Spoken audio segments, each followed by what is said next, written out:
Buenas noches, mi nombre es Alejandro Méndez, somos el equipo de Puebla. Trabajaré en este momento el primer contenido sobre las generalidades de la administración. En particular, he de referirme a los contenidos relacionados con los antecedentes de la administración, la importancia de esta y cómo se convierte en una ciencia que coadyuva al proceso educativo. En primer lugar, habrá que destacar que dentro de las definiciones de administración, eh, la más que más se apega precisamente a nuestra labor educativa es aquella que tiene que, como componentes categóricos, la cuestión de la organización, la planeación, la ejecución de actividades orientadas hacia un objetivo común.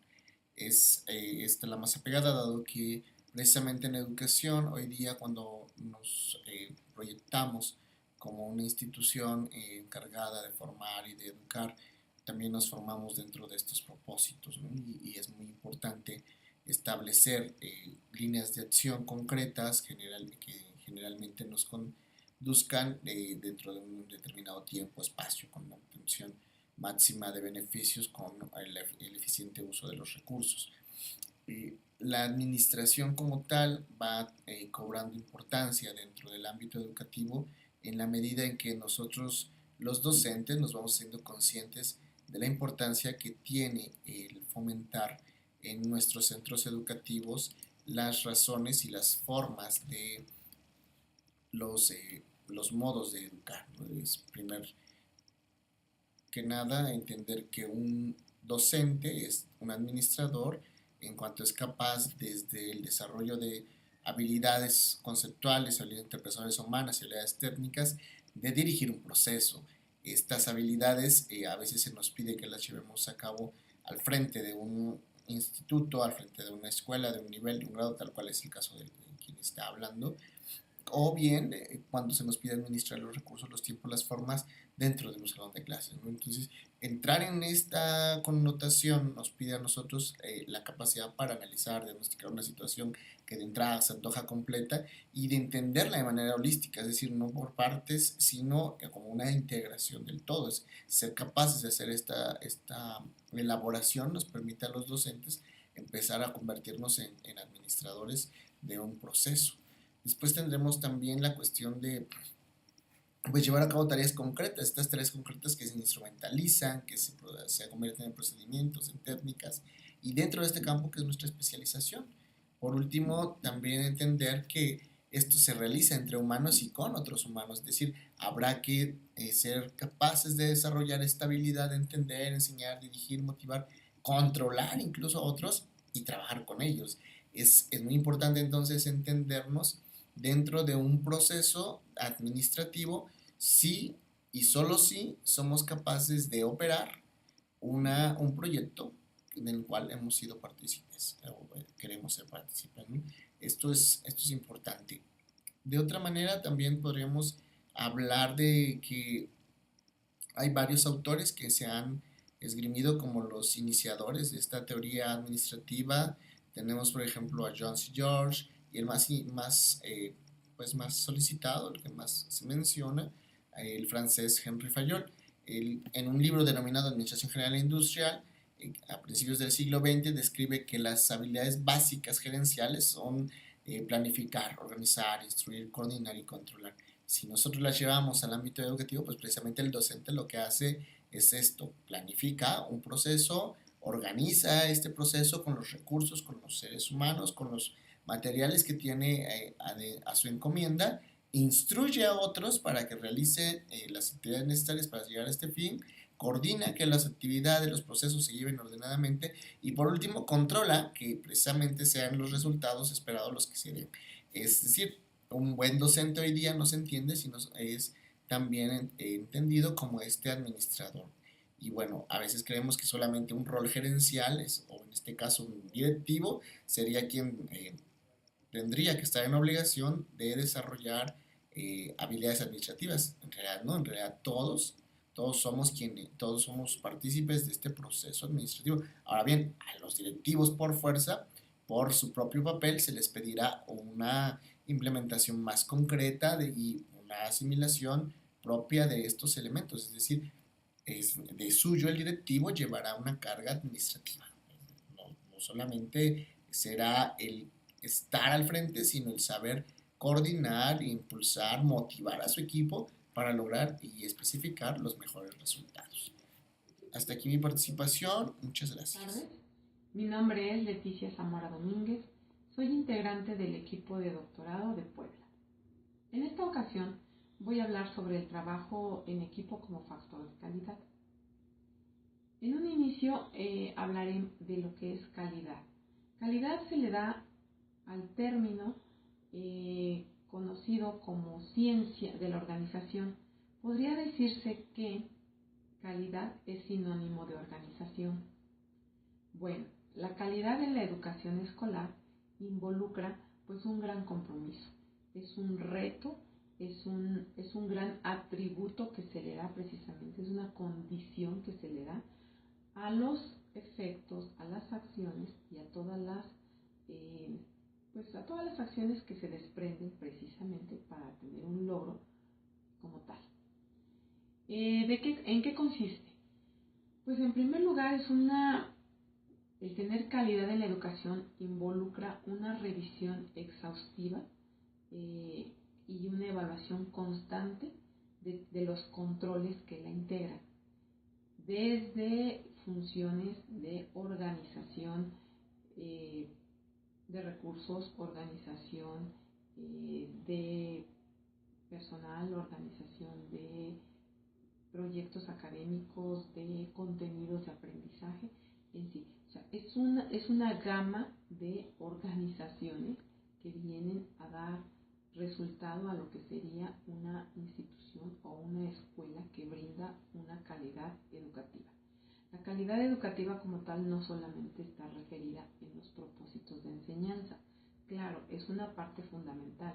Aquí involucra definitivamente el trabajo de los docentes, el trabajo del líder, de la dirección, de la capacitación constante, del compromiso para dar respuesta precisamente a las necesidades de aprendizaje de los alumnos según el contexto en el cual se esté llevando a cabo. Pero también dentro de esa calidad en la formación de los profesionistas involucra también el desarrollo de todas las acciones que conllevan a esto. Los recursos suficientes, tanto materiales como funcionales y personales, dar un servicio y dar un uso eficaz y eficiente para dar respuesta precisamente a las necesidades. En la cuestión de liderazgo, por ejemplo, en una escuela de calidad, las acciones no son únicamente vistas desde esa visión, sino consideran la participación de todos sus elementos, consideran la aportación de ideas de todos, se revisan, se toman en cuenta y se aplican, se pueden llevar a cabo, y de esta manera puede haber un crecimiento y una mejor manifestación de lo que es la calidad en una institución. También se toman en cuenta dispositivos, por ejemplo, de apoyo, tanto personal como profesional. Esto llevado a cabo en ambientes favorables, en ambientes de confianza, en ambientes de compañerismo. Cuando una persona se siente integrada en un ambiente de valores humanos, de valores de formación profesional, una persona va a dar un mejor rendimiento, por supuesto va a dar un servicio de calidad. El ambiente se integra con la participación de todos, con la ayuda de todos y definitivamente con un liderazgo compartido. Por mi parte es todo. Muchas gracias. Buenas noches, mi nombre es María del Rosario Alcocer Gutiérrez, soy del equipo de Puebla y esta noche les voy a hablar sobre la innovación y cambio en los centros escolares. Hablando de los centros escolares, estos siempre están sometidos a estos requerimientos del entorno que siempre están cambiantes, nunca están estáticos. Entonces, cuando hablamos de esto, hablamos de un cambio, de una innovación y de una renovación, el cambio. Este debe de ser totalmente planificado y siempre mejorándolo a través de la reflexión y a través de las necesidades de los alumnos. Las innovaciones son los efectos totalmente del diseño, de la aplicación de esto que hemos planificado. Estas se manifiestan en formas totalmente prácticas a través de ciertos instrumentos que nosotros debemos de tener y deben ser consecuencia del diseño y de la aplicación de ellos mismos.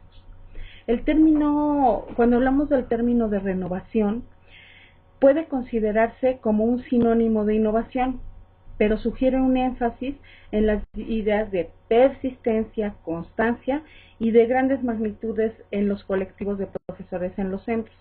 ¿Qué quiere decir esto? Siempre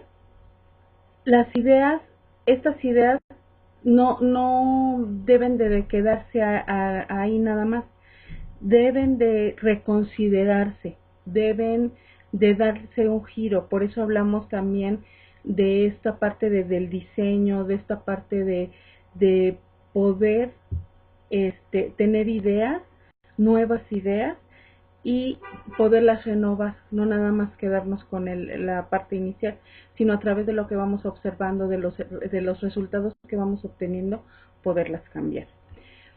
¿Cómo se produce la innovación? Bueno, esta puede ser promovida y desarrollada totalmente por el colectivo. Las innovaciones dependen de la capacidad de convicción, ahí viene la parte de la persistencia, que son cuidadosamente clasificadas, que se desarrollan con parsimonia. Debe de ser con total y plena una planificación e irlas desarrollando en tiempo y forma.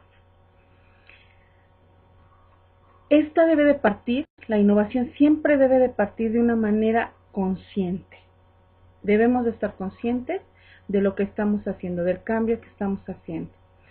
Asumir las experiencias anteriores, pero que estas deben de ser avaladas por nuestro propio trabajo y volver a ser rediseñadas o diseñadas y darlas a conocer para que ayuden a los demás. Debe de tener también un proceso de investigación centrado totalmente en la resolución de problemas. Los cambios creativos siempre a veces pasa son por imposiciones.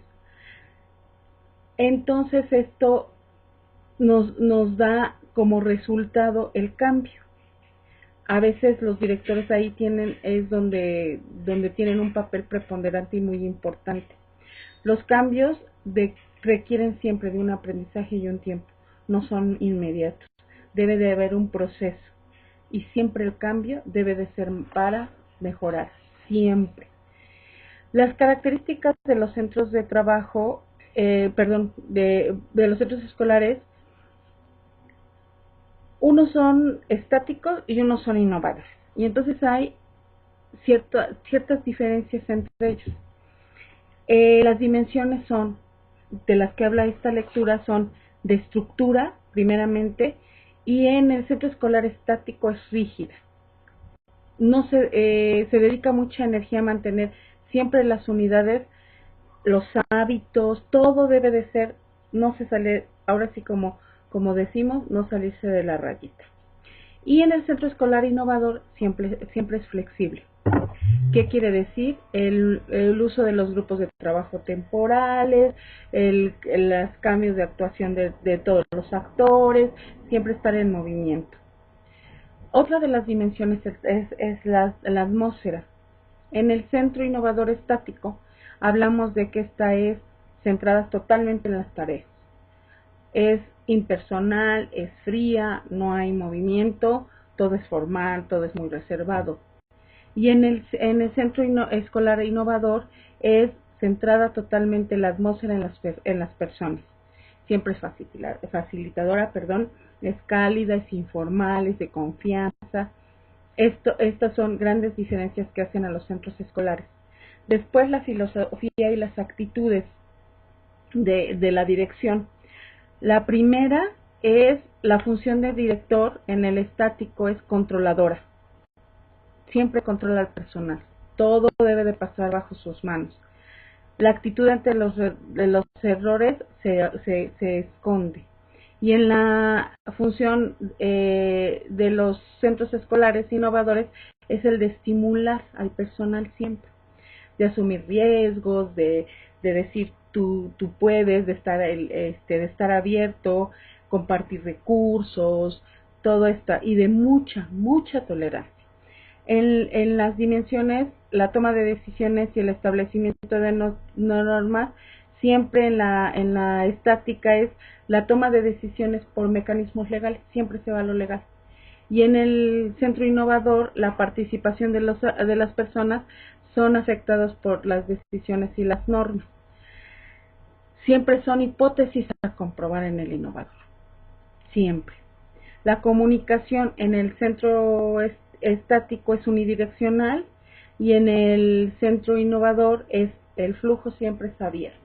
La información todo el mundo la sabe. Y los errores y conflictos en el centro estático todo el tiempo se ocultan. Y en el centro escolar innovador se aceptan y se aprenden de ellos. Bueno, pues esta es mi intervención en esta ocasión. Muchas gracias. Buenas noches.